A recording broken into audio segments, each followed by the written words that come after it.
Hi all, welcome back to our channel. നമ്മുടെ ചാനലിലെ പുതിയൊരു എപ്പിസോഡിലേക്ക് എല്ലാവർക്കും സ്വാഗതം. ഞാനിപ്പോൾ നിൽക്കുന്നത് കൊല്ലം പാലത്തറയിലാണ്. സമീർ അഫാഫ് ദമ്പതികളുടെ 2800 സ്ക്വയർ ഫീറ്റിൽ നിർമ്മിച്ചിട്ടുള്ളൊരു വീടാണിത്. നമ്മൾ ഈ ഒരു വീടിൻ്റെ കാഴ്ചകൾ മാത്രമല്ല കേട്ടോ ഇന്ന് ഈ വീഡിയോയിലൂടെ കാണാൻ പോകുന്നത്. ഇവിടെ സോളാർ വെച്ചിട്ടുണ്ട്, ഹൈബ്രിഡ് സിസ്റ്റമാണ് വെച്ചിരിക്കുന്നത്. അപ്പോൾ അതിനെക്കുറിച്ചുള്ള വിശദമായ വിവരങ്ങളും നമ്മളൊരു സോളാർ വെക്കുമ്പോൾ അറിഞ്ഞിരിക്കേണ്ട കാര്യങ്ങൾ എന്താണ്, ഏത് ടൈപ്പാണ് നമ്മൾ, എത്ര കിലോ വാട്ടാണ് നമ്മൾ തിരഞ്ഞെടുക്കേണ്ടത്, ഇതൊക്കെയാണ് നമ്മൾ ഇന്ന് ഈ വീഡിയോയിലൂടെ വിശദമായിട്ട് പറയാൻ പോകുന്നത്. അപ്പോൾ എല്ലാവരെയും വീഡിയോയിലേക്ക് സ്വാഗതം ചെയ്യുന്നു. Welcome to our channel. ഈ ഒരു വീട്ടിൽ സോളാർ പാനൽസ് ഇൻസ്റ്റാൾ ചെയ്തിട്ട് 1 വർഷമായിട്ടുണ്ട്. ഹൈബ്രിഡ് സിസ്റ്റമാണ് യൂസ് ചെയ്തിരിക്കുന്നത്. അപ്പോൾ നമുക്കതിൻ്റെ വിശദമായ വിവരങ്ങളൊക്കെ ഒന്നറിയാം. ഈ ഒരു വീട്ടിൽ സോളാർ വെച്ചിരിക്കുന്നത് ഫേർഡ് സോളാർ എന്ന് പറയുന്ന ടീമാണ്. അതിൻ്റെ ടെക്നോ കൊമേഴ്ഷ്യൽ മാനേജറായ അരുൺ അശോക് നമ്മുടെ കൂടെയുണ്ട്. അപ്പോൾ നമുക്കെല്ലാം എക്സ്പ്ലെയിൻ ചെയ്ത് തരുന്നത് അരുണായിരിക്കും. വെൽക്കം അരുൺ. അപ്പോൾ ഈ ഒരു ഹൈബ്രിഡ് സിസ്റ്റത്തിൻ്റെ ഇൻവെർട്ടർ വെച്ചിരിക്കുന്ന ആ ഒരു സെക്ഷനാണിത്. ഇതിനെക്കുറിച്ചും അതുപോലെ തൊട്ടടുത്ത വീട്ടിൽ ഒരു ഓൺഗ്രിഡ് സിസ്റ്റം വെച്ചിട്ടുണ്ട്. അപ്പോൾ അതിൻ്റെയും ഡീറ്റെയിൽസ് ഒക്കെ തന്നെ നമുക്ക് വിശദമായിട്ട് അരുൺ എക്സ്പ്ലെയിൻ ചെയ്ത് തരും. നമുക്കതൊന്ന് കേൾക്കാം. സോളാർ ഇൻസ്റ്റാളേഷനിൽ 14 വർഷത്തെ പാരമ്പര്യമുള്ള ഫെഡ് സോളാർ ഇൻസ്റ്റാൾ ചെയ്ത ഒരു ഹൈബ്രിഡ് സിസ്റ്റമാണ് നമ്മളിവിടെ ഇൻട്രൊഡ്യൂസ് ചെയ്യാൻ പോകുന്നത്. ഓക്കെ, ഇവിടെ നമ്മൾ ഉപയോഗിച്ചിരിക്കുന്നത് സോളിടെക് എന്ന് പറയുന്ന കമ്പനിയുടെ ഹൈബ്രിഡ് ഇൻവെർട്ടറാണ്. ഞങ്ങൾ ഹൈബ്രിഡ് ഇൻവെർട്ടറായിട്ട് സോളിടെക് ഉപയോഗിക്കുന്നുണ്ട്, ദേ ഉപയോഗിക്കുന്നുണ്ട്, അതേപോലെ എൻഫേസിൻ്റെ ഹൈബ്രിഡ് സിസ്റ്റം ചെയ്യുന്നുണ്ട്. ഇതിൻ്റെ DC കമ്പനി സൈഡാണ്. അതിൽ C10 SPD ആണ് യൂസ് ചെയ്തിരിക്കുന്നത്. അതേപോലെ ABBയുടെ MCB ആണ് യൂസ് ചെയ്തിരിക്കുന്നത്. ഇത് ACDB ആണ്. ഇവിടെ നമ്മളൊരു ചേഞ്ച് ഓവറും കാര്യങ്ങളൊക്കെ യൂസ് ചെയ്യുന്നുണ്ട്. പിന്നെ അതേപോലെ ഇതിൻ്റെ ബാറ്ററി യൂണിറ്റ് നമ്മൾ ഈ വീടിനകത്താണ് വെച്ചിരിക്കുന്നത്. അത് നമുക്ക് പിന്നീട് കാണിക്കാം. പിന്നെ ഞങ്ങളുടെ ഇൻസ്റ്റാളേഷൻ സൈഡ് വരുവാണെങ്കിൽ നമ്മൾ പ്രോപ്പറായിട്ട് കേബിൾ ട്രങ്കിങ് യൂസ് ചെയ്യുന്നുണ്ട്. അതേപോലെ പൈപ്പ് വന്ന് കയറുന്നിടത്ത് നമ്മൾ പ്രോപ്പർ അഡാപ്റ്റർ യൂസ് ചെയ്യുന്നുണ്ട്. പിന്നെ എക്സൽ എർത്തിങ്ങിൻ്റെ എർത്തിങ് മെറ്റീരിയലാണ് നമ്മൾ യൂസ് ചെയ്യുന്നത്. അതേപോലെ നമ്മൾ SS-ൻ്റെ ക്ലാമ്പാണ് യൂസ് ചെയ്യുന്നത്. SS-ൻ്റെ സ്ക്രൂ ആണ് യൂസ് ചെയ്യുന്നത്, ഒന്ന് തുരുമ്പിക്കാതിരിക്കാൻ വേണ്ടി. പിന്നെ നമ്മൾ വെള്ളം വീഴാതിരിക്കാനായിട്ട് നല്ലൊരു കനോപ്പിയും ചെയ്തിട്ടുണ്ട്. ിക്കുന്നത് ഒരു 5 kW ഓൺഗ്രിഡ് സിസ്റ്റമാണ്. ഇവർക്കിവിടെ ഒരു 10,000 മുതൽ 12,000 വരെയുള്ള കറണ്ട് ബില്ല് കവർ ചെയ്യാൻ 5 kW സിസ്റ്റം മതിയാവും. ഇവിടെ നമ്മൾ ഉപയോഗിച്ചിരിക്കുന്നത് സോളിസ് എന്ന് പറയുന്ന കമ്പനിയുടെ സ്ട്രിങ് ഇൻവെർട്ടറാണ്. ഇത് അതിൻ്റെ DC ഡിസ്ട്രിബ്യൂഷൻ ബോക്സും ഇത് AC ഡിസ്ട്രിബ്യൂഷൻ ബോക്സുമാണ്. ബാക്കി എക്സൽ എർത്തിങ്ങും ബാക്കിയുള്ള കാര്യങ്ങളെല്ലാം നമ്മൾ പ്രോപ്പറായിട്ട് തന്നെയാണ് ചെയ്തിരിക്കുന്നത്. അഡാപ്റ്ററും കാര്യങ്ങളെല്ലാം യൂസ് ചെയ്തിട്ടുണ്ട്. നമ്മുടെ ഇവിടെ ചെയ്തിരിക്കുന്ന ഹൈബ്രിഡ് ആണ്, ഇവിടെ ഓൺഗ്രിഡ് ആണ്. ഇത് തമ്മിലുള്ള ഡിഫറൻസ്. ഓക്കെ, ഓൺഗ്രിഡ് സിസ്റ്റം എന്ന് പറഞ്ഞു കഴിഞ്ഞാൽ കറണ്ട് ബില്ല് കുറയ്ക്കുക മാത്രമാണ് ലക്ഷ്യം. ബാക്കപ്പ് കാണത്തില്ല. നമുക്കൊരു 3 kW സിസ്റ്റം വെച്ചാൽ ഒരു 5,000 വരെയുള്ള ബില്ല് കവറാവും. ഒരു 10,000 മുതൽ 12,000 വരെ ആണെങ്കിൽ 5 kW സിസ്റ്റമാണ് വേണ്ടത്. അപ്പോൾ അത് കറണ്ട് പോയി കഴിഞ്ഞാൽ ഈ സിസ്റ്റം വെക്കുന്നതിന് മുമ്പ് ഈ വീട്ടിൽ എന്താണോ സംഭവിക്കുന്നത് അത് തന്നെ ആയിരിക്കും ഭാവിയിൽ. ഓക്കെ, അതായത് KCB ഉണ്ടെങ്കിൽ മാത്രമേ ആ സിസ്റ്റം ഓണായി നിൽക്കത്തുള്ളൂ. ഇത് ഹൈബ്രിഡ് ഇൻവെർട്ടറാണ്. ഇതിൻ്റെ പ്രത്യേകത എന്ന് പറഞ്ഞാൽ കറണ്ട് ബില്ലും കുറയും, വീട്ടിലെ ബാക്കപ്പും കാണും. അപ്പോൾ ഫുൾ ടൈം വീട് ലൈവ് ആയിരിക്കും. 5,000 വരെ ആണെങ്കിൽ 3 kW മതിയാവും. കറണ്ട് ബില്ല് കുറയ്ക്കുക. അതെ, അതാണ് ഓൺ ഗ്രിഡിന്റെ. രണ്ടും ചെയ്താൽ കറണ്ട് ബില്ല് കുറയും. ഇതിനകത്ത് പ്ലസ് ബാക്കപ്പ് കൂടെ കാണും. ഇപ്പം വീടിൻ്റെ ഉള്ളിലാണ് ബാറ്ററി പ്ലേസ് ചെയ്തിരിക്കുന്നത്. അപ്പം നമുക്ക് ഈ ഒരു ഹോളും ജസ്റ്റ് ഈ ഒരു പോർഷനും ഒക്കെ ഒന്ന് കണ്ടിട്ട് അതിൻ്റെ ഡീറ്റെയിൽസിലോട്ട് പോകാം. ഈ ഒരു വീട് ശരിക്കും കൺസ്ട്രക്ഷൻ എല്ലാം കഴിഞ്ഞിട്ടൊരു 5-6 വർഷമായിട്ടുണ്ട് കേട്ടോ. അപ്പോൾ ഞാൻ എന്നാലും ജസ്റ്റ് നിങ്ങൾക്ക് ഈ ഒരു വീടിൻ്റെ, നമ്മുടെ വീട് ഹോം ടൂർസ് ആണല്ലോ എപ്പോഴും കാണാറുള്ളത്. അപ്പോൾ നിങ്ങൾക്ക് ഈ ഒരു വീടിന് എന്തെങ്കിലുമൊക്കെ ഒരു ഐഡിയാസ് കിട്ടിയാലോ എന്ന് വെച്ചിട്ടാണ് ഈ ഒരു ഹോളും കാര്യങ്ങളൊക്കെ കുറച്ച് ഡീറ്റെയിൽ ആയിട്ട് കാണിച്ചത്. അപ്പോൾ അതാ ഈ ഒരു ഡൈനിങ് ഏരിയയുടെ ആ ഒരു പോർഷനിലാണ് നമ്മുടെ ബാറ്ററി പ്ലേസ് ചെയ്തിരിക്കുന്നത്. അപ്പം അതിൻ്റെ ഡീറ്റെയിൽസ് നമുക്ക് അരുൺ പറഞ്ഞു തരും.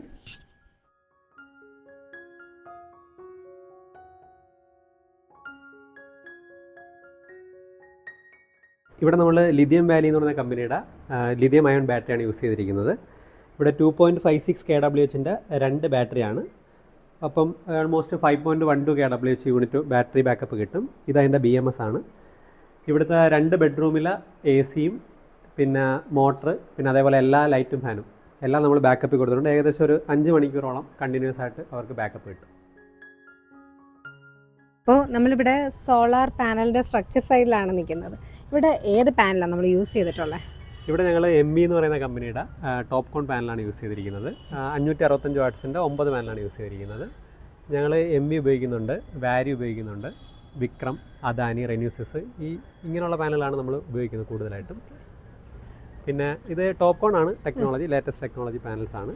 ഞാനൊരു കാര്യം ചോദിക്കട്ടെ, നമ്മൾ ഈ മറ്റ് ഇതുമായിട്ട് ഇൻസ്റ്റലേഷനിൽ എന്തോ വ്യത്യാസം വരുന്നത് നമ്മുടെ ഫേർട്ട് സോളാറിന്? ഓക്കെ, ഇവിടെ ഞങ്ങൾ എല്ലാ കാര്യങ്ങളിലും പ്രോപ്പറായിട്ട് എൻജിനീയറിംഗ് സൈഡുണ്ട്. കാര്യം ഇവിടെ ഞങ്ങൾ ഉപയോഗിച്ചിരിക്കുന്നത്, ഈ പാനൽ നമ്മൾ ഫിക്സ് ചെയ്യാനായിട്ട് ഉപയോഗിച്ചിരിക്കുന്നത് SS-ൻ്റെ നട്ടും ബോൾട്ട് ഉപയോഗിച്ചിട്ടാണ് ഫിക്സ് ചെയ്തിരിക്കുന്നത്. കൂടുതൽ പേരും SS-ൻ്റെ ഈ സി ക്ലാമ്പ് ഉപയോഗിച്ചിട്ടാണ് ഇൻസ്റ്റാൾ ചെയ്യുന്നത്. അപ്പോൾ അത് പ്രോപ്പറായിട്ട് ഇൻസ്റ്റാളേഷൻ മെത്തേഡ് അല്ല.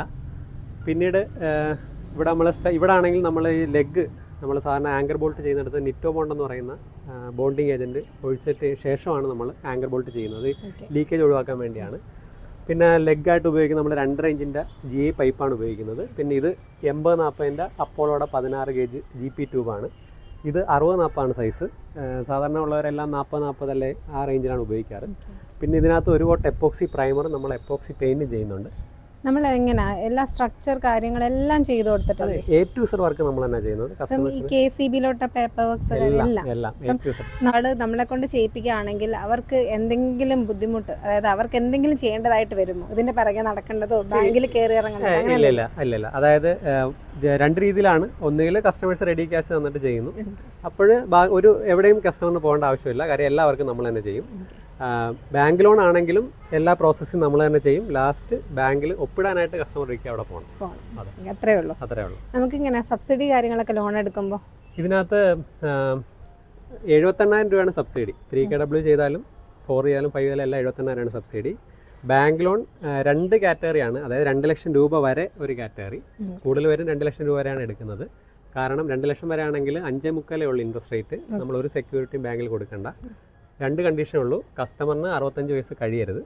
65 വയസ്സ് കഴിഞ്ഞ് 75 വയസ്സ് വരെ ആണെങ്കിൽ ലോൺ കിട്ടും. പക്ഷേ കോ ആപ്ലിക്കൻ്റ് ആയിട്ട് ആരെങ്കിലും ആഡ് ചെയ്യണം. പിന്നെ സിബിൽ സ്കോർ 650 ഉണ്ടായിരിക്കണം. ഇതാണ് അതിനകത്ത് കണ്ടീഷൻ വരുന്നത്. അപ്പോൾ 5.75 കസ്റ്റമറിനുള്ള നാഷണലൈസ് ബാങ്കിൽ നിന്നാണ് നമ്മൾ ലോൺ റെഡിയാക്കി കൊടുക്കുന്നത്. അതെല്ലാം നമ്മൾ തന്നെ ചെയ്യും. നമ്മൾ എല്ലായിടത്തും ചെയ്യുന്നുണ്ടോ? ഓൾ ഓവർ കേരള എല്ലാം ചെയ്യുന്നുണ്ട്. നമ്മൾ മലപ്പുറം വരെ. അപ്പോൾ മലപ്പുറത്തിന് അങ്ങോട്ട് നമ്മൾ ചെയ്തിട്ടില്ല. ഇതിപ്പോൾ നമ്മൾ 14 വർഷമായ കമ്പനിയാണ്. അപ്പം ഇൻസ്റ്റാളേഷൻ നോക്കുകയാണെങ്കിൽ ഒരുപാട് ഇൻസ്റ്റാളേഷൻ ചെയ്തിട്ടുണ്ട്. എല്ലാ ജില്ലയിലും ചെയ്തിട്ടുണ്ട്. അപ്പുറമൊക്കെ നമ്മൾ തന്നെയല്ലേ? അതെ, അതെല്ലാം നമ്മൾ ചെയ്താണ്. അത് നമ്മൾ ചെയ്താണ്. ഈ വിൻഡോ, ഈ ക്യാമറയുടെ ബാക്കിലും നമ്മൾ തന്നെ ചെയ്തതാണ്. ഇപ്പം ഒരു സാധാരണക്കാരൻ്റെ സംശയമാണ്, ഒരു എത്ര കറണ്ട് ബില്ല് വരുമ്പോൾ, അല്ലെങ്കിൽ എത്ര ഒരാളുടെ വീട്ടിൽ എത്ര നമ്മൾ കിലോ വാട്ടാണ് നമ്മൾ വെക്കേണ്ടതെന്ന് എങ്ങനെയാണ് ഡിസൈഡ് ചെയ്യുന്നത്? ഓക്കെ, അതിൽ പ്രോപ്പറായിട്ടാണെങ്കിൽ നമ്മൾ കറണ്ട് ബില്ല് എടുക്കണം. KCBയുടെ കറണ്ട് ബില്ല് എടുത്തിട്ട് അതിനകത്ത് ഇപ്പോൾ നമ്മൾ 60 ദിവസത്തേക്കാണ് നമ്മൾ യൂണിറ്റിന് പൈസ അടയ്ക്കുന്നത്. അപ്പം ഏത് ബില്ലെടുത്താലും അതിനകത്ത് ഉപഭോഗം ഉണ്ടാവും. 60 ദിവസത്തെ ഉപഭോഗം ഉണ്ടാവും. അതിനെ 60 കൊണ്ട് ഡിവൈഡ് ചെയ്യുക. ഇപ്പോൾ ഫോർ എക്സാമ്പിൾ ഇപ്പോൾ 600 യൂണിറ്റാണ് വന്നിട്ടെങ്കിൽ നമ്മൾ 60 കൊണ്ട് ഡിവൈഡ് ചെയ്യുമ്പം ഒരു ദിവസം ഒരു 10 യൂണിറ്റാണ് ആ വീട്ടിലെ കൺസപ്ഷൻ. അപ്പോൾ നമ്മൾ ആവറേജ് അപ്പോൾ 3 KW സജസ്റ്റ് ചെയ്യും. കാര്യം 1 KW പാനലിൽ നിന്ന് ഒരു 4 to 4.25 ആവറേജ് പ്രൊഡക്ഷൻ പറയുന്നത്. അപ്പോൾ 3 KW ചെയ്യുന്ന ഒരു കസ്റ്റമറിന് ഒരു മാസത്തേക്ക് 30 ദിവസത്തേക്ക് 360 യൂണിറ്റ് എനർജി കിട്ടും. ആവറേജ് പ്രൊഡക്ഷനാണ്. മഴയുള്ളപ്പം കുറവായിരിക്കും, വെയിലുള്ളപ്പം കൂടുതലായിരിക്കും. അതൊന്നും ചോദിച്ചില്ലേ, മഴയുള്ളപ്പം സോളാർ കൊണ്ട് യൂസ് ഇല്ല എന്ന് പറയുന്നതിൽ എന്തെങ്കിലും കാര്യമുണ്ടോ? ഇല്ല, അങ്ങനല്ല. നമ്മളിത് പറഞ്ഞല്ലോ, ഇത് കറണ്ട് ബില്ല് കുറയ്ക്കുകയാണ് എൻ്റെ ലക്ഷ്യം. അപ്പം നല്ല വെയിലുള്ളപ്പോൾ നമ്മൾ ഈ ആവറേജ് 12 പ്രൊഡക്ഷൻ പറയുന്നുണ്ടെങ്കിൽ 3 KW സിസ്റ്റത്തിന് ഇപ്പോഴത്തെ പാനലിൻ്റെ എഫിഷ്യൻസിയൊക്കെ വെച്ച് ഒരു 18 യൂണിറ്റ് 19 യൂണിറ്റ് വരെ ജനറേഷൻ പോകും നല്ല വെയിലുള്ളപ്പോൾ. അപ്പം ഒരു മാസം ഈ 360 വരുന്നിടത്ത് 400-420 വരെ പോകും. അപ്പോൾ ആ മാസം അധികം വരുന്ന വൈദ്യുതി, നമ്മൾ ഉപയോഗം കഴിഞ്ഞിട്ട് അധികം വരുന്ന വൈദ്യുതി നമുക്ക് തൊട്ടടുത്ത മാസത്തേക്ക് ക്യാരി ഓവർ ചെയ്യപ്പെടും. അപ്പം അങ്ങനെ ചെയ്തു വരുന്നതുകൊണ്ടാണ് നമ്മൾ ആവറേജ് പ്രൊഡക്ഷൻ ഈ 4 പറയുന്നത്. മനസ്സിലായോ? മഴയുള്ളപ്പം കുറവായിരിക്കും, പക്ഷേ ബാക്കിയുള്ള അതെ കുറവായിരിക്കും. അതെ, ഇതൊരു മഴയുള്ളപ്പം ഒരു 6 യൂണിറ്റോ അല്ലെങ്കിൽ 7 യൂണിറ്റോ ആയിരിക്കും 3 KW കിട്ടുന്നത്. ഇവിടെ ഞങ്ങൾ കോൺക്രീറ്റ് ബ്ലോക്ക് ഉപയോഗിച്ചിട്ടാണ് സ്ട്രക്ചർ ചെയ്തിരിക്കുന്നത്. കാരണം ഇവിടുത്തെ കസ്റ്റമറിന് ആവശ്യം ഉണ്ടായിരുന്നു ആങ്കർ ബോൾട്ട് കോൺക്രീറ്റ് റൂഫിൽ ഡ്രില്ല് ചെയ്തിരുന്നുള്ളത്. അതുകൊണ്ട് ഞങ്ങൾ M20 സ്റ്റാൻഡേർഡിലുള്ള കോൺക്രീറ്റ് ബ്ലോക്ക് നിറ്റോ ബോണ്ട് വെച്ച് കോൺക്രീറ്റിൽ ഒട്ടിച്ച് വെച്ചിരിക്കുകയാണ്. എന്നിട്ട് അതിൻ്റെ മുകളിൽ ആണ് നമ്മൾ ആങ്കർ ബോൾട്ട് ചെയ്ത് ലെഗ് പിടിപ്പിച്ചിരിക്കുന്നത്. ഓക്കെ, അപ്പോൾ അതുകൊണ്ട് തന്നെ ആങ്കർ ബോൾട്ടിൻ്റെ ഡ്രില്ലിങ് ഡയറക്റ്റ് ഫ്ലോറിൽ വരുന്നില്ല. ഇവിടെ നമ്മൾ 2.5 ഇഞ്ചിൻ്റെ GA പൈപ്പാണ് ഉപയോഗിച്ചിരിക്കുന്നത്. GA ആണ് അപ്പോളോടെ. പിന്നെ ബാക്കി മേലോട്ടുള്ള എല്ലാം ഇത് 80-40ൻ്റെ അപ്പോളോ 16 ഗേജ് GP ട്യൂബാണ്. ഇത് 60-40ൻ്റെ സൈസാണ്. GP ട്യൂബ് തന്നെയാണ് അപ്പോളോ 16 ഗേജ്. ഇവിടെ നമ്മൾ എല്ലാ സ്ട്രക്ചറും ഒരു കോട്ട് എപ്പോക്സി പ്രൈമറും എപ്പോക്സി പെയിൻറ്റും അടിക്കുന്നുണ്ട്. പിന്നെ നമ്മൾ പാനലിൽ SS-ൻ്റെ നട്ടും ബോൾട്ടും ഉപയോഗിച്ചിട്ടാണ് ഫിക്സ് ചെയ്തിരിക്കുന്നത്. പിന്നെ എല്ലാ പാനലും നമ്മൾ എർത്ത് ചെയ്തിട്ടുണ്ട്, കാണുന്നുണ്ടാവും. ഇവിടെ എല്ലാ പാനലും നമ്മൾ എർത്ത് ചെയ്തിട്ടുണ്ട്, പാനൽ ടു പാനൽ. ഓക്കെ, പിന്നെ ഞങ്ങളിവിടെ നമ്മൾ ഈ കോൺഡ്യൂട്ട് കൊണ്ടുപോകുന്നത് ഇത് നമ്മൾ ക്ലാമ്പ്, ഇത് കൊറോഷീൽഡ് മെറ്റീരിയലാണ്, തുരുമ്പെടുക്കാതിരിക്കാനുള്ളത്. SS-ൻ്റെ ക്ലാമ്പാണ് യൂസ് ചെയ്തിരിക്കുന്നത്.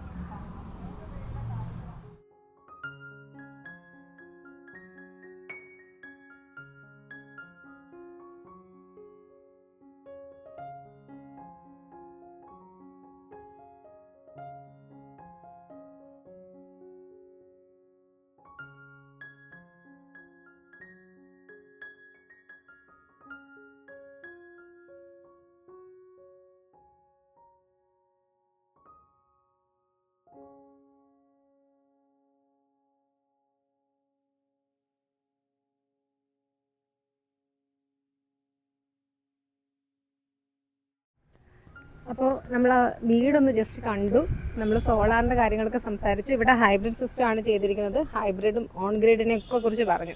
അപ്പോൾ ഞാൻ ശ്രദ്ധിച്ചത് ഇവിടെ ചുറ്റും നമ്മുടെ ഫേർഡ് സോളാർ വെച്ചിരിക്കുന്നു. ഇനി ഇവിടെ അടുത്തടുത്ത വീടുകളെല്ലാം ഓൾറെഡി ബുക്ക്ഡ് ആണല്ലേ? അഡ്വാൻസ് കിട്ടിയ വർക്കുകളാണ് ചെയ്യാൻ പോകുന്നതാണ്. ഓക്കെ, അപ്പം ആ ഒരു വർക്ക് അത്രത്തോളം അവർക്ക് ഇഷ്ടപ്പെട്ടതുകൊണ്ടായിരിക്കണമല്ലോ നെക്സ്റ്റ് ഓർഡേഴ്സ് വരുന്നത്. ഓൾമോസ്റ്റ് എല്ലാ വർക്കും ഒരു 98% റെഫറൻസ് വഴി തന്നെയാണ്, പഴയ കസ്റ്റമർ റെഫർ ചെയ്ത് തന്നെയാണ് വരുന്നത്. കാര്യം ഇത്രയും വർഷം ആയതുകൊണ്ട് എല്ലാവർക്കും അറിയാം. 14 years എക്സ്പീരിയൻസ്. അതെ അതെ അതെ. അപ്പോൾ ഫേർഡ് സോളാറിൻ്റെ ഡീറ്റെയിൽസ് ഒക്കെ ഞാൻ ഡിസ്ക്രിപ്ഷനിലും നമ്മുടെ വീഡിയോയിലൊക്കെ കൊടുക്കുന്നുണ്ട്. അപ്പം സോളാർ ഇനി വെക്കാൻ പോകുന്നവർക്ക് തീർച്ചയായിട്ടും കോൺടാക്ട് ചെയ്യാം. വീണ്ടും അടുത്ത നല്ലൊരു വീഡിയോയുമായിട്ട് വരാം. അതുപോലെ നിങ്ങൾക്ക് എന്ത് ഡൗട്ട്സ് ഉണ്ടെങ്കിലും കമൻറ്റ് ബോക്സിലൂടെ ചോദിക്കുക. പിന്നെ ഈ ഒരു നമ്പറിലും നിങ്ങൾക്ക് കോൺടാക്ട് ചെയ്യാവുന്നതാണ്. വീണ്ടും അടുത്ത നല്ലൊരു വീഡിയോയുമായിട്ട് വരാം. അതുവരെ എല്ലാവർക്കും bye. Thank you for watching.